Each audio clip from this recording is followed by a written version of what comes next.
I'm Eric Dorsch for WSAV's digital team. We're here at the Savannah to preview a up-and-coming little spot just moments from the water that we wanted you to come check out for this week's Savannah Sips. It's a fun cocktail bar with all the things you're gonna love to try. This is Little James.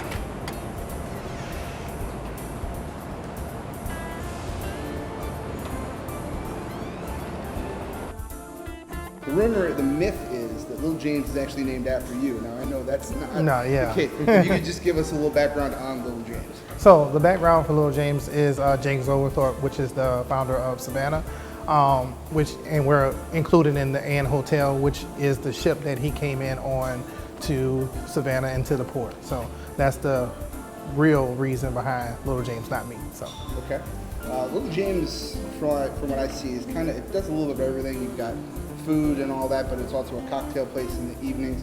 For you guys, I know it's like asking an opinion, but at the same time, we want your opinion. You're here. For you guys, what is the draw, the thing about Little James that is going to be so enticing for people to come in and try it? I would say we have the best of both worlds. We have coffee and we have cocktails. Not only do we have good food, we have a good staff.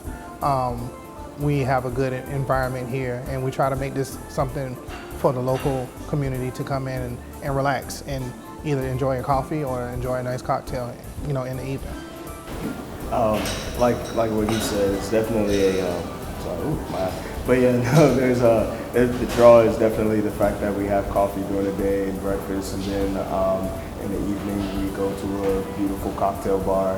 You can come and get various craft cocktails from us and enjoy a cool vibe. It's usually a pretty chill environment until, we kind of like to shake things up with the first and third Fridays, so, bring a little liveliness. On top of that, I would absolutely say, I'm sure you can look around the room and look at the beautiful artwork that we have. So we'll be having like local artists post work throughout the restaurant in different months and stuff, so that's a whole nother element, you get a true feel of the people that are here and what they see through their artistic lens. So. Absolutely. You mentioned the cocktails. I said that as soon as I looked at everything, it caught my eye, I had to know about it. You guys got the Root Man floats, and I just need to know a little bit about that. Where did that come from? Whose idea was it? And what goes into that?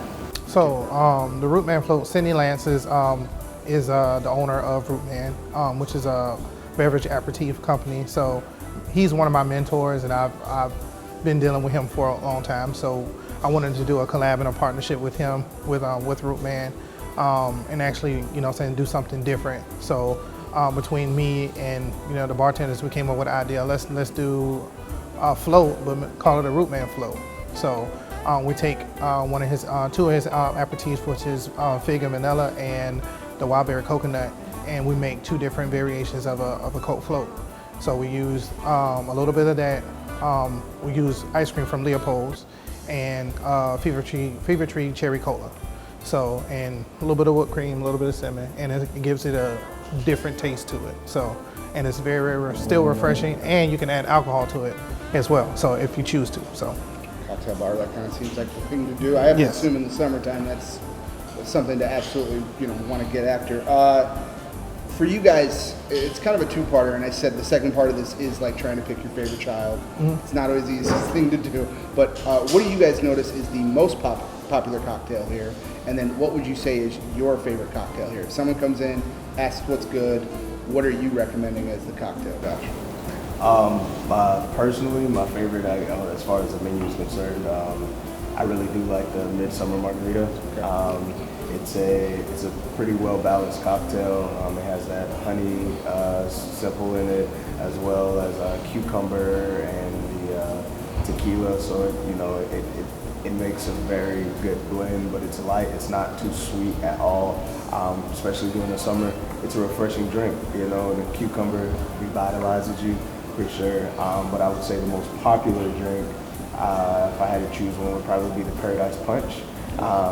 People see Paradise and they're like, "Woo, let me get that!" And so it's a little sweet tart. It's a good beverage for sure.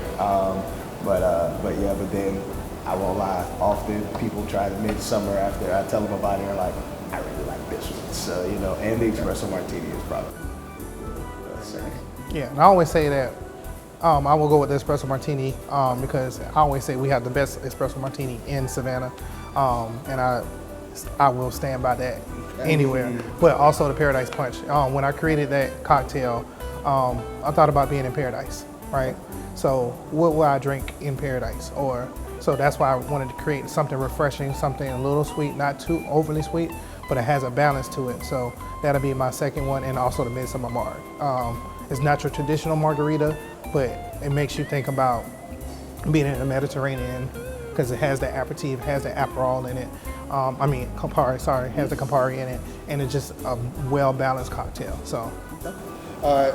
You said you kind of helped or made the cocktail menu. It was a lot of that. But we also have someone here who makes them on a daily basis. When you guys are putting together a cocktail menu like this, how much experimenting goes into figuring out what's going to... I ask this all the time. You get that reaction. Some people are very confident with their experimenting, but how much experimenting goes into what ends up on the menu as a cocktail here at Little James? When I first started the menu, it was a lot of experimenting. Okay. They gave me a template, but I had to change everything to make it fit the theme. Now going forward with Joshua, it's still a lot of, because we bounce ideas off each other. Yeah. So, and that's what, him having the experience and us both having experience in bartending, we bounce ideas off each other. So sometimes we'll scratch it off and like, okay, let's do this. Or he'll make something, I say, oh, you might want to add this. And so it's a fun game that we play, try to make sure we making good cocktails and easy cocktails for everybody to learn, as well as for people to, if they want to learn that recipe, they can make the recipe, make the drink as well. So. It definitely can be a process, but it's fun, especially when you're like me and you're just a mad scientist. Mm-hmm. So I like to experiment. He'll come around the corner off and he's like, "What you doing?" And I'm just like, I'm creating, man. I'm creating, and so it's definitely a fun game. I can neither confirm nor deny that it might be a competition sometimes between us, but it's good.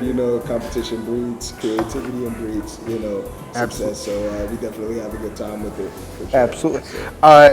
Following up on that, because I could see something here. Has there ever been one that up here it made so much sense, and then once you did it, you're like, no, that does not make sense, and it just doesn't work? Can you think of an instance like that? Absolutely.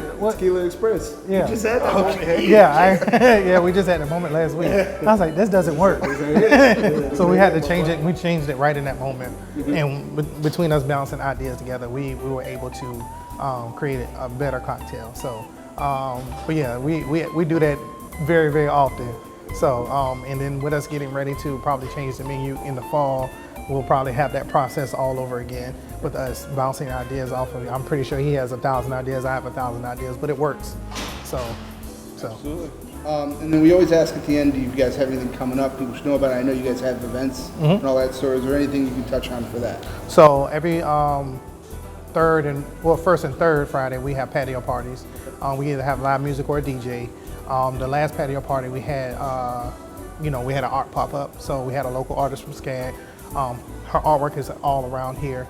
Put her artwork up, and it was very good turnout. So every first and third we have patio parties. During the week we have what we call wine happy hour. So from 12 to 2 Monday through Friday, we have half off wine Monday through Friday. Also we have happy hour from 4 to 7. And am I missing anything?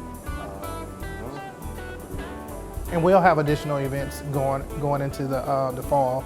Like we're going to do a beer fest and all that stuff here, and we're going to do something for Labor Day. When we get all that stuff out, we'll start putting that stuff out. Perfect. Before the next question.